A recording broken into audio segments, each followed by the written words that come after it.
ये नहीं, हमारा हिस्सा है, हमारा हिस्सा है, हमारी गवर्नमेंट से अर्ज है कि हमारा हिस्सा हम लोगों को मिलना चाहिए। चाहे बिजली है क्या? बिजली है लेकिन ऐसे ही आती है और जाती है, आती है और जाती है। अड्डे पर ये बयान किए थे कि तब तक चेतराम भगत कोटी का नहीं मरना चाहिए, जब कोटी टू मकड़बागी सड़क नहीं पहुंचेगी तब तक मैं मरना चाहूँ। लेकिन अगर गवर्नमेंट मेरी उम्र को बढ़ानी चाहती है तो मेरा इसी साल में मकड़बागी 6 किलोमीटर रोड निकलनी चाहिए। इलेक्शन के बाद अगर वो भगवान उनको जिताएगा, हम नहीं जिता सकते, भगवान परमात्मा, हम भी कोशिश करेंगे। नमस्कार, जेके दर्शन पर आप सभी का हार्दिक स्वागत है। मैं हूं विक्रम सिंह ठाकुर और इस समय मैं डोडा के दशनान गांव में हैं। हम सब जानते हैं कि इलेक्शन अब बिल्कुल वोटिंग तारीख बिल्कुल नज़दीक पहुंच चुकी है और ऐसे में हर गांव में जाकर जेके दर्शन का ये प्रयास रहता है कि वो गांव के उन निवासियों से, उन बुज़ुर्गों से पूछे कि आखिर जिनको आपने 5 साल पहले चुन के पार्लियामेंट में भेजा था या असेंबली में भेजा था, उन्होंने आपका कितना काम किया। तो इस बार जब आपके पास वो प्रत्याशी आएंगे, वो लोग वोट मांगने आएंगे, तो आपकी उनसे क्या उम्मीद है, या आप अपने गांव के लिए, आप अपने शहर के लिए, आप अपने देश के लिए आप क्या चाहते हैं। फ़िलहाल यहाँ पर गांव में बड़े सारे लोग हैं जो बुज़ुर्ग हैं, यहाँ पर हमारे साथ जुड़ रहे हैं। जी भाई साहब, आप बताइए आपका क्या नाम है?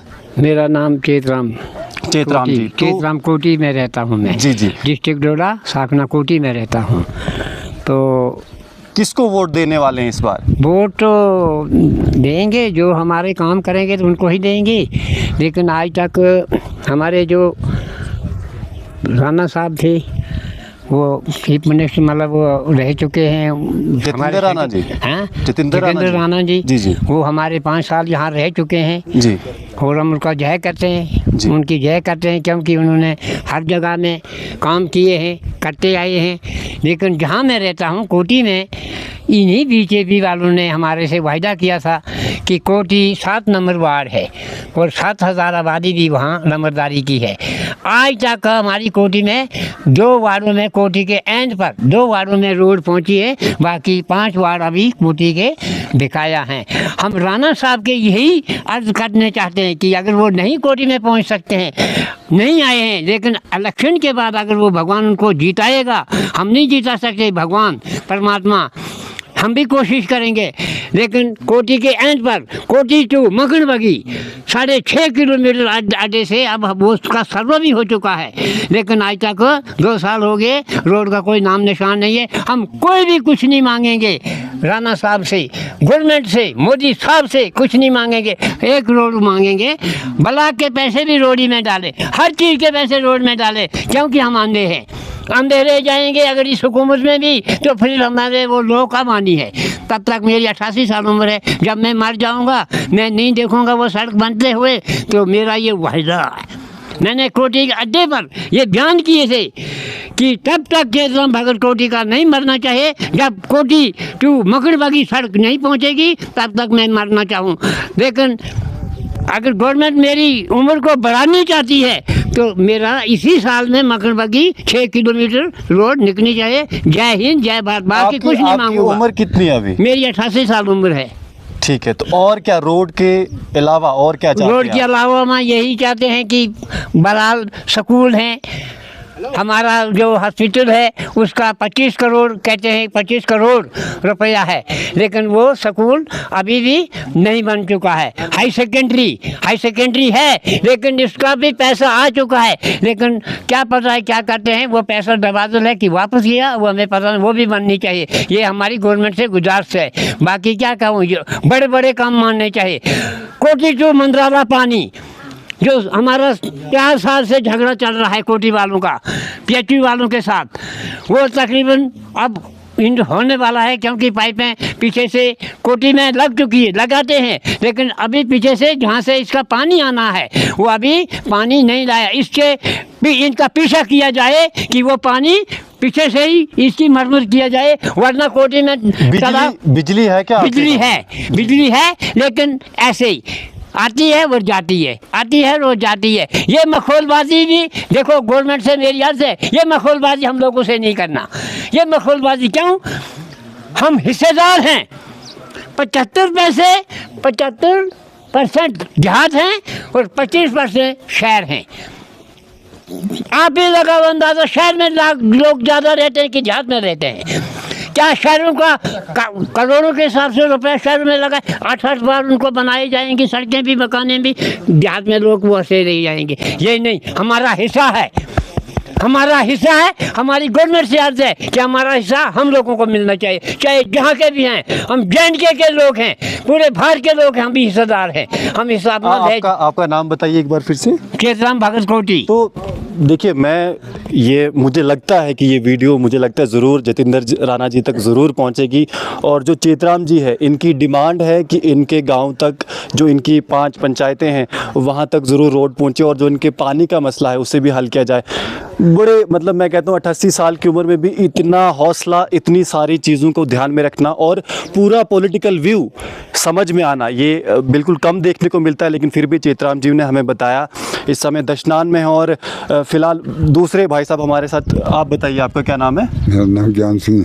ज्ञान सिंह जी, क्या समस्या है, क्या किस चीज़ को ध्यान में रखकर आप वोट देंगे? सर उतनी बात मैं नहीं बोलूँगा, मैं अनपढ़ आदमी हूँ। लेकिन एक बात है, जिस तरफ को हम उम्र जब से मैं वोटर लिस्ट में आया हूँ, जब से वोटर लिस्ट में आया हूँ, मैं जिस तरफ को वोट देता हूँ उस तरफ को चलता ही होगा। किस तरफ को वोट देते हैं आप? हम फूल को वोट देते हैं। फूल को वोट देते हैं, तो उसी को वोट देंगे। अगर जैसे आप कहाँ रहते हैं? मैं धार में। धार में? जी, प्रॉपर धार। बिजली है वहाँ पर? बिजली है, बस यही है, आना जाना ही है। तो और किराया हद से ज़्यादा, मीटर लगे हुए हैं, मीटरों को कोई नहीं देखता है, उसकी वो मतलब वो ज़्यादा हमें किराया लगता है। जी जी, बहुत नहीं, ज़्यादा। बिजली अगर आपको ज़्यादा किराया लगता है और बिजली आती जाती रहती है, तो इसका कौन दोषी है? इसके दोषी फिर गवर्नमेंट, जिनके वो अफसर हैं वहाँ। नहीं, अगर आप किसी गवर्नमेंट को वोट देते हैं तो इसका दोषी तो फिर वही बन जाता है। वही है, वही हम उसको, फिर भी उन्हीं को वोट मिलेगा। जिसकी हुकूमत है, जी जी, वोट उनको मिलेगा पक्का। लेकिन ये हमारी जो ज़रूरतें हैं, और क्या क्या ज़रूरतें हैं आपकी? जैसे ये हमारे यहाँ स्कूल की ज़रूरत है जी। देखो, हमारे बच्चे, मेरे तो अब शादीशुदा हैं सब, लेकिन पोतरियाँ हैं, तो वो दूर जाना पड़ता है वहाँ बरसला में, धार से बरसला। स्कूल नज़दीक होना चाहिए, यानी कि स्कूल नज़दीक होना चाहिए। हॉस्पिटल हमारा है, 2 छत बना हुआ है, वहाँ कोई बेड नहीं है, कोई कुछ नहीं। रात को रोड पहुँची है, ठीक है, धार से दशनान, डोडा से दशनान टू, लेकिन हमें वहाँ अस्पताल नहीं है। अगर रात को कोई बीमार पड़ गया, वहाँ डॉक्टर ही नहीं होता है, तो किसको पूछें? फिर रात को हमें बुकिंग करके गाड़ी बनानी पड़ती है, 3-4 हज़ार रुपया लगता है। फिर डोडा में फिर उस वक्त देखो, फिर बचने तो ये जो आपसे नुमाइंदे आने वाले हैं, जैसे बीजेपी पार्टी के या कांग्रेस के या अन्य जो भी पार्टीज हैं, तो उनके सामने ये डिमांड रखेंगे या बिना डिमांड के ही वोट देना है इस बार? नहीं, डिमांड रखेंगे हैं, और डिमांड नहीं पूरी हुई तो फिर क्या होना है? आगे 5 साल फिर निकल जाएंगे हमारे, तब तक हम भी नहीं रहेंगे। सीधी बात है। जी जी, है ना? तो आपने देखा कि कितने एक्टिव है यहाँ के बुजुर्ग हैं, पर मुझे लगता है कि जवानों से ज़्यादा इनमें ऊर्जा है। फिलहाल और भी यहाँ पर भाई साहब हमारे साथ यहाँ पर बैठे हुए, कुछ उनसे भी बातचीत करते हैं। जी, श्रीमान जी, आपका नाम बताइए। मेरा नाम प्रेम सिंह है। प्रेम सिंह जी, किसको वोट देने वाले हैं आप? वोट हुकूमत को देते हैं। किस हुकूमत को? बीजेपी को। बीजेपी को। तो आप यहीं दशनान के रहने वाले? दशनान के रहने वाले हैं। तो क्या समस्याएं हैं यहाँ पर, कौन सी चीज़ की कमी है? किसी की भी नहीं, मोदी साहब ने बड़ा कुछ दिया है। जी जी, आजकल हमें परेशानी है, कोई 8-7 महीने हुए हमें पेंशन भी मिलती है। आजकल पेंशन किया 3रे महीने में कभी 1000 भेजते हैं, बाकी कहाँ जाती है कुछ पता नहीं चलता है। तो समय पर आपको आपकी पेंशन नहीं मिलती है, आपका ऐसा कहना है? हाँ, नहीं मिलती है। बाकी ठीक ठाक मोदी साहब ने सब कुछ दिया, झूठ क्यों बोलेंगे। जी जी, तो आपने देखा कि कहते हैं ना कि ईवीएम हैक हो जाता है, लेकिन मैं आपसे कहूँ कि अभी मैं दशनान के इस जगह पर हूँ और मैंने 2-4 बुजुर्गों से पूछा, तो ऐसा लग रहा है कि ईवीएम ने ही लोगों के दिलों को मोदी जी ने हैक कर दिया है। फिलहाल आप जुड़े रहिए जेके दर्शन के साथ। धन्यवाद।